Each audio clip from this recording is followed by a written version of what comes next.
Coming up, the immigration debate comes to American University. Students prepared to protest the appearance of a former congressman whose open statements against multiculturalism have generated strong reactions on campus. And controversial cartoon, outrage over a New York Post cartoon and the Attorney General's response to it. We've got reaction from American University. District Wire News starts now.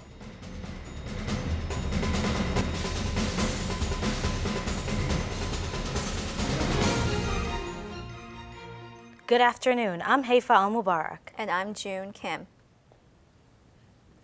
Conservative former Congressman Tom Tancredo visits American University tonight. A large crowd is preparing to demonstrate the former presidential candidate.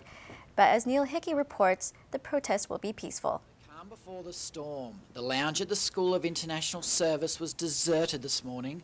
It'll be a different story when Tom Tancredo speaks out against multiculturalism later tonight. Margarita Jimenez is spearheading the protest against the former Colorado Republican. She's promised a non-violent demonstration. Tom Tancredo is a symptom, and the existence of the group is a symptom of a larger problem on campus, and that is not paying enough attention to, minority communities that do exist, and the fact that we're not educating people enough to say this isn't what all immigrants are, this isn't what minorities are, that we should be inclusive instead of exclusive. Tancredo's message has outraged some academics at AU. If he plans to argue that we need to, shut down the borders and diminish the cultural richness of the United States by seeking not to promote, but rather to discourage practices of multiculturalism, I think it's a big mistake. Students on campus have mixed feelings. I disagree with his general viewpoints on immigrants themselves. I think that he does not give them much credit for anything good that they do. I have to kind of see what he has to say before I actually make my judgment call about that. Organisers of the event, a group called Youth for Western Civilization, did not return phone calls. A mission statement on the group's Facebook page says it aims to form a right-wing youth movement to promote the survival of Western heritage. Neil Hickey, District Y News. The Senate voted today to begin talks on a bill that would finally give D.C. residents a vote in Congress. Right now, the district is the only major capital city in the world where the people have no representation in the government. The legislation would also give Utah a 4th seat in the House. The Senate could take a final vote on the bill as early as the end of the week. Some D.C. residents were frustrated to find out that Jim Graham, the newly appointed chairman of Washington Metro, does not actually ride the Metro. Graham is also a council member representing Ward 1. He was hard-pressed to name the Metro stops he has been using when taking the train to national baseball games. He says he last rode the train in December and that his schedule makes it difficult to use public transportation. Several other council members have admitted to using private cars rather than public transit. Many are also on record for multiple unpaid parking tickets. Home prices and consumer confidence are falling at a record rate. Federal Reserve Chairman Ben Bernanke says the slumping economy may last into 2010. The Consumer Confidence Index hit 25, the lowest level since it began in 1967. Reports say that house prices fell 18.5% last December. The southeast and southwest regions have been hit hardest by the drop in home prices. The New York Post cartoon that drew charges of racism last week is making headlines again today. New York Post chairman Rupert Murdoch has apologized to anyone who was offended, saying the image was not meant to be racist. Now the AU community is putting emotions aside to weigh in on the issue. Sarah Tobiansky reports. Rupert Murdoch is sorry, but some students here at AU say his apology is too little, too late. I think he was probably under pressure, and if he really did feel like he should have apologized, he would have done way ahead of time. So it was probably more of an effort to just save face. But while there is still some lingering anger over the image, some students have stepped back to put the image in historical perspective. History major Ken O'Regan was shocked when he first saw the image.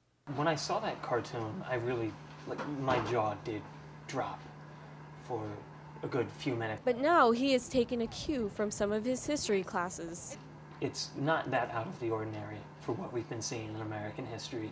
Just because we elected our first black president and swore him into office on January 20th, doesn't mean that we're living in some kind of problem-solved post-racial America, right? Meanwhile, PHU student Nuku Ofori says that while political cartoonists make a living lampooning subject matter, they need to be more sensitive when racial issues arise. Be a chimpanzee if you draw people with big fat lips, big ears, you know, those are things that might not have the same sort of history if you were drawing George Bush that way. Attorney General Eric Holder also stirred up debate last week by saying America is too afraid to confront difficult discussions on race. Ofori says he can see where Holder is coming from. Are we a nation of cowards? No, but I think that he did need to say it in such strong terms to get the conversation going. But this cartoon remains only part of a long-standing debate on race, and racial studies scholars like Ofori say it's not likely to be the last in post-racial America. Sarah Tobiansky for District Wire News. President Barack Obama will make his first address to Congress tonight in a format similar to the State of the Union. The White House says the president will outline his financial stability plan. The economy will be the focus of the speech. Obama will also touch on health care, education, and his plan to eliminate the national debt. Louisiana Governor Bobby Jindal will do the Republican counterpoint. After 8 years, police are finally close to making an arrest in the murder of Washington intern Chandra Levy. The person of interest is Ingmar Gwandike. He's already in prison serving a sentence for 2 assaults that took place in Rock Creek Park, where Levy's body was also found. Levy was reported missing in May 2001. An investigation into her disappearance exposed her affair with then House Representative Gary Condit. Her remains were found in 2002, which was the last major break in the case. Talk about a Happy Meal. A McDonald's cashier in Anne Arundel County has been arrested for selling marijuana at the restaurant. The police report stated that drive-thru worker Donald Jerry Bryce was selling marijuana while passing people their food. The bust was part of an ongoing investigation by county police.